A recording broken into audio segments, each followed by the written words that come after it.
Hello friends, નમસ્તે. હિના કિરણ home ફૂડમાં તમારું સ્વાગત છે.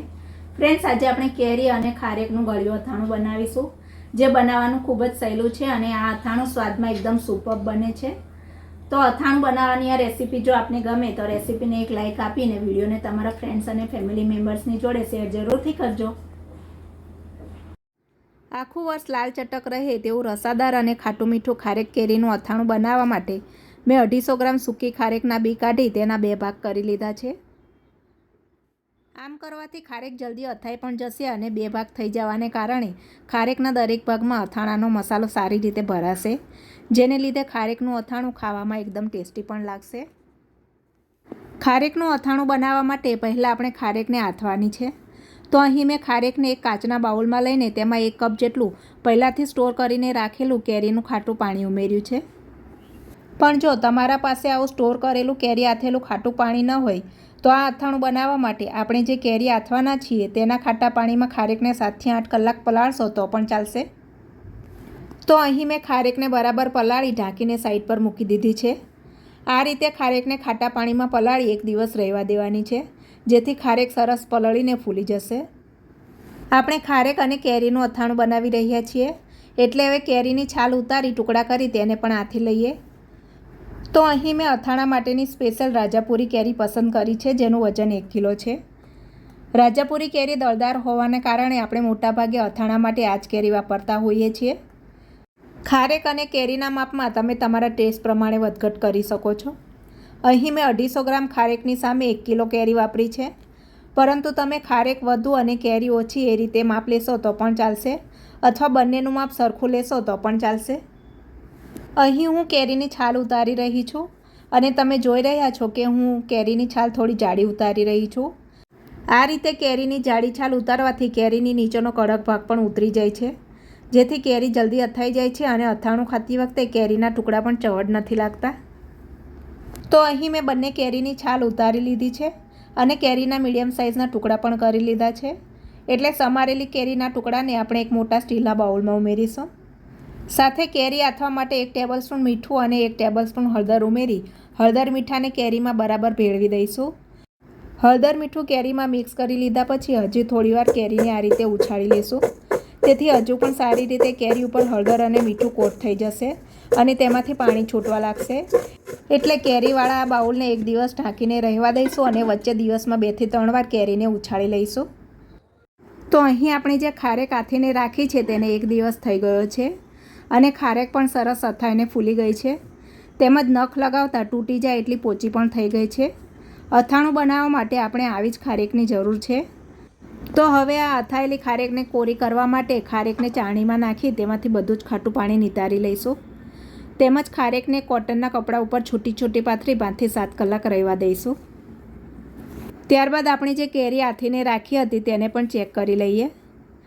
તો અહીં કેરી પણ સરસ અથાઈને નરમ પડી ગઈ છે, તેમજ કેરીમાંથી પણ પાણી છૂટી ગયું છે. એટલે અથાયેલી કેરીનું પાણી નિતારી તેને પણ કોટનના કપડા ઉપર પાથરી 5 થી 7 કલાક રહેવા દઈશું, જેથી કેરી પણ કોરી પડી જશે. બંને ગોટલી ઉપર જે ગર બચ્યો હતો તેને મેં વેસ્ટ નથી જવા દીધો.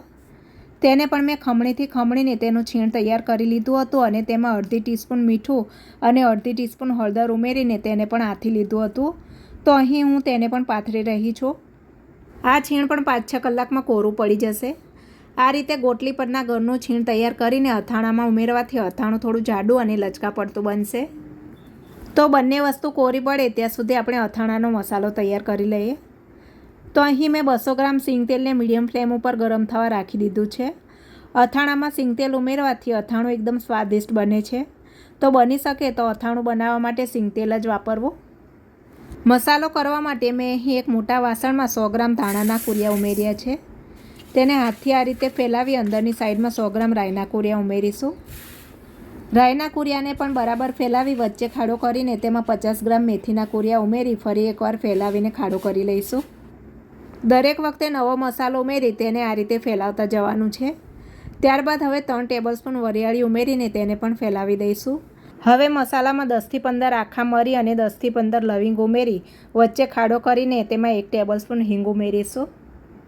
હવે આ મસાલા ઉપર આપણે ગરમ તેલ રેડવાનું છે. તો આ તેલ એકદમ ગરમ હોય તેવું નથી રાખવાનું. પણ મીડિયમ એવું ગરમ તેલ પહેલાં હિંગ ઉપર અને પછી મસાલા ઉપર રેડીને થોડીવાર વાસણને ઢાંકી દેવાનું છે, જેથી મસાલો બરાબર શેકાઈ જશે અને હિંગની સરસ સુગંધ મસાલામાં બેસી જશે. 2-3 મિનિટ પછી ઢાંકણ ખોલીને મસાલામાં 1 ટેબલસ્પૂન મીઠું, 1 ટેબલસ્પૂન હળદર અને 5-1 ટેબલસ્પૂન જેટલું કાશ્મીરી મરચું પાવડર ઉમેરીશું. ખારેક અને કેરી પહેલાંથી જ મીઠામાં આથેલા છે, એટલે અત્યારે મેં ફક્ત મસાલા પૂરતા જ ઉમેર્યા છે. અહીં જો તમારે અથાણું તીખું કરવું હોય તો અડધું કાશ્મીરી મરચું પાવડર અને અડધું તીખું મરચું પાવડર એવી રીતે ઉમેરશો તો પણ ચાલશે. પણ કાશ્મીરી મરચું પાવડર ઉમેરવાથી અથાણાનો રંગ એકદમ લાલ ચટક આવે છે. બાકી બચેલું તેલ હતું તે પણ મેં મસાલામાં મિક્સ કરી દીધું છે. અહીં આપણા મસાલા ઉપર થોડું તેલ રહે તે રીતે આપણે તેલ નાખવાનું છે. તો હવે આપણો એકદમ લાલ ચટક, સ્વાદિષ્ટ અને ઘરે જ બનાવેલો અથાણાનો મસાલો તૈયાર થઈ ગયો છે. એટલે આ મસાલામાં આપણે 800 ગ્રામ એકદમ ઝીણો કાપેલો કોલ્હાપુરી ગોળ ઉમેરીને હાથેથી ગોળને મસાલામાં બરાબર મિક્સ કરી લઈશું. ફ્રેન્ડ્સ, આ અથાણું તમે એકવાર બનાવશો તો દર વર્ષે બનાવશો તેવું સ્વાદિષ્ટ બને છે. ગોળ કેરીનું અથાણું તો લગભગ દરેક ગુજરાતી ઘરમાં બનતું જ હોય છે, પણ આ એકદમ અલગ સ્વાદવાળું અથાણું ખાઈને ઘરના સભ્યો અને મહેમાનો બધા જ ખુશ થઈ જશે. તો હવે મેં ગોળ પણ મસાલામાં બરાબર મિક્સ કરી લીધો છે અને એક હજુ મોટા વાસણમાં મસાલાને ટ્રાન્સફર પણ કરી લીધો છે, જેથી મસાલો હલાવતા ફાવશે. સાથે મેં ખારેક અને કેરીના ટુકડાને પણ ચેક કરી લીધા છે, તે પણ બરાબર કોરા પડી ગયા છે. એટલે કેરીના ટુકડા, છીણ અને ખારેક બધું જ આપણે આ તૈયાર કરેલા મસાલામાં ઉમેરીને હાથેથી મિક્સ કરી લઈશું. તો થોડીવાર બરાબર મિક્સ કર્યા પછી કેરી અને ખારેક સાથે મસાલો મિક્સ થઈને ગોળ ઢીલો પડવા લાગ્યો છે. તેમજ આપણે ખારેકના 2 ટુકડા કર્યા હોવાને લીધે મસાલો ખારેકમાં પણ બરાબર પૂરાઈ ગયો છે. એટલે હવે આ અથાણાને હાથેથી બરાબર દબાવીને 1 દિવસ ઢાંકીને રહેવા દઈશું. તો 1 દિવસ બાદ અથાણું થોડું ઢીલું પડ્યું છે અને તેમાં તેલ પણ નહિવત દેખાઈ રહ્યું છે. એટલે હું તેમાં બીજું 200 ગ્રામ ગરમ કરીને ઠંડુ પાડેલું તેલ ઉમેરીશ. તેલને હૂંફાળું એવું ઠંડુ કર્યા પછી મેં તેમાં થોડા આખા લાલ મરચાં અને ઇલાયચી ઉમેર્યા છે, જે ઓપ્શનલ છે. અથાણામાં થોડું વધુ તેલ ઉમેરવાથી તે આખું વર્ષ બગડશે નહીં. તેમાં તેલ ઉમેરવાથી ગોળ પણ જલ્દી પીગળી જશે. તેલ ઉમેરી લીધા બાદ ચમચા વડે અથાણાને બરાબર ઉપર નીચે કરીને મિક્સ કરી લેવું અને ઢાંકીને 3 દિવસ રહેવા દેવું. તેમજ દિવસમાં 2 વાર ચોખ્ખા અને કોરા ચમચા વડે અથાણું હલાવતા રહેવું. તો હવે આપણા અથાણાને 3 દિવસ થઈ ગયા છે. 3 દિવસ સુધી રોજ મેં તેને 2 વાર મિક્સ કર્યું છે અને અહીં આપણું 1 વર્ષ સુધી ખરાબ ન થાય તેવું ખટમીઠું, રસાદાર, એકદમ સ્વાદિષ્ટ અને જમવાનો સ્વાદ વધારનારું ખારેક કેરીનું અથાણું પણ તૈયાર થઈ ગયું છે. તો આ સ્વાદિષ્ટ ખારેક કેરીના ગળ્યા અથાણાને કાચની સોચ બોટલમાં ભરી સ્ટોર કરી લઈશું.